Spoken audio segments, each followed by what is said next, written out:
The other point I want to mention also for the Sheikh to explain a bit more and elaborate is the idea of mercy within God.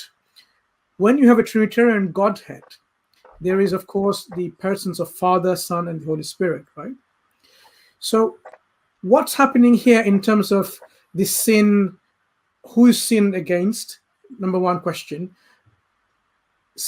It looks like the sin is against God, and God is going to pay or make payment. But who is the payment given to?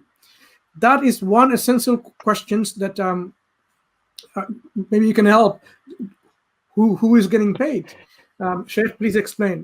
The other point is, when you have a father and son in a family of gods, indeed it's a family, right? Father and son makes a family.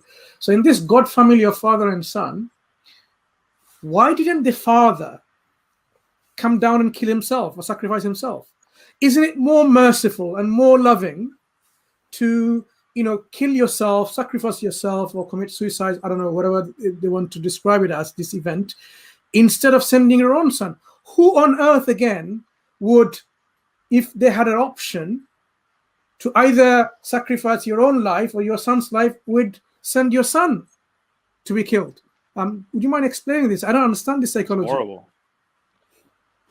Alahi, to be very honest, I can't help you much here because both of those make absolutely no sense to me. First thing, let me take it back a minute too, because I studied the Tanakh and the Talmud and a lot of the old Jewish writings, right? And I mean, even though the Old Testament is not what was the original Torah, it's been changed and things, but some aspects obviously from the teachings remain. Same thing with the Injil.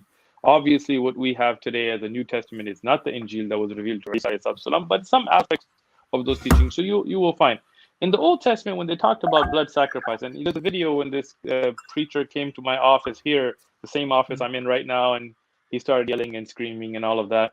In it, I told him, show me the verses of blood sacrifice, not because I didn't know them, because what I wanted to explain to him, but he couldn't find them anyway, so it didn't really matter.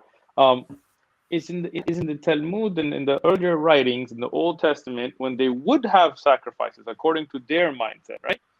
It would be an animal that could not be damaged. It had to be whole, right? It could not be beaten or have broken teeth or eyes and so on.